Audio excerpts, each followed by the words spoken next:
പുതിയൊരു കുക്കിംഗ് വീഡിയോയിലേക്ക് എല്ലാവർക്കും സ്വാഗതം. ഇന്ന് ഞാൻ ഉണ്ടാക്കാൻ പോകുന്നത് ബ്രെഡ് പക്കോടയാണ്.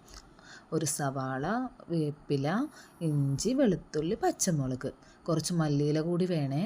5-6 ബ്രെഡ് കഷ്ണങ്ങളാക്കിയതിലേക്ക് നമുക്കിതെല്ലാം കൂടി മിക്സ് ചെയ്യാം.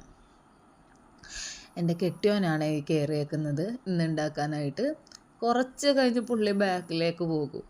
ഞാൻ വീഡിയോ എടുത്തോളാം, നീ തന്നെ ചെയ്താൽ മതി എന്നും പറഞ്ഞു. അത്യാവശ്യം നല്ലൊരു കുക്കായതുകൊണ്ട് ഉണ്ടാക്കട്ടെ എന്ന് ഞാനും ഓർത്തു.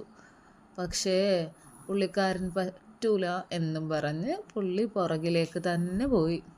ഇതിലേക്ക് ആവശ്യത്തിനുള്ള പൊടികൾ 2 ടീസ്പൂൺ മുളക് പൊടി, 2 ടേബിൾ സ്പൂൺ അരിപ്പൊടി, 2 നുള്ളു കായപ്പൊടി, 1/2 ടീസ്പൂൺ മഞ്ഞൾപ്പൊടി, ഉപ്പ്, ഇതെല്ലാം കൂടി നല്ലപോലെ മിക്സ് ചെയ്തെടുക്കാം.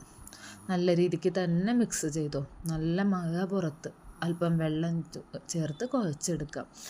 പാൻ അടുപ്പത്ത് വെച്ച് അതിലേക്ക് ആവശ്യത്തിന് ഓയിൽ ഒഴിക്കുക. ഉരുളകളാക്കി വെച്ച ബ്രെഡ് പക്കോട നമുക്ക് ഫ്രൈ ചെയ്തെടുക്കാം. ഇത് നുള്ളി ഇടുന്നതാണ് കുറച്ചുകൂടി ടേസ്റ്റ്. പിച്ചി ഇടൂലേ, അതാണ് പറഞ്ഞത്. ഉള്ളി വേവാനും ക്രിസ്പി ആവാനും. ഞാനൊരു ഭംഗിക്ക് വേണ്ടി ബോളുകളാക്കിയെന്ന് മാത്രം. ഫ്രൈ ചെയ്ത് നല്ലപോലെ സിമ്മിലിട്ട് വേവിക്കണം, കാരണം ഉള്ളു വേവൂല. തീ കൂട്ടിയിട്ടാൽ പുറം പെട്ടെന്ന് കരിയും, പക്ഷെ ഉള്ളു വേവൂല. എല്ലാവരും എന്നെ സപ്പോർട്ട് ചെയ്യണേ, ലൈക്ക് ചെയ്യണം, സബ്സ്ക്രൈബ് ചെയ്യണം. അത്ര വലിയ എക്സ്പേർട്ടൊന്നും അല്ലെങ്കിലും നമുക്കൊന്ന് ട്രൈ ചെയ്ത് നോക്കാമല്ലോ എങ്ങനെയുണ്ടെന്ന്. ഫ്രൈ ചെയ്ത് നമുക്കൊരു പാനിൽ നിന്ന് ഒരു പാത്രത്തിലേക്കത് മാറ്റാം. എൻ്റെ ടിഷ്യൂ തീർന്നിരിക്കാറുണ്ട്, അതുകൊണ്ട് ഞാൻ ഡയറക്റ്റ് പ്ലേറ്റിലേക്ക് കോര ചെയ്തത്. പുറത്ത് നല്ല മഴ.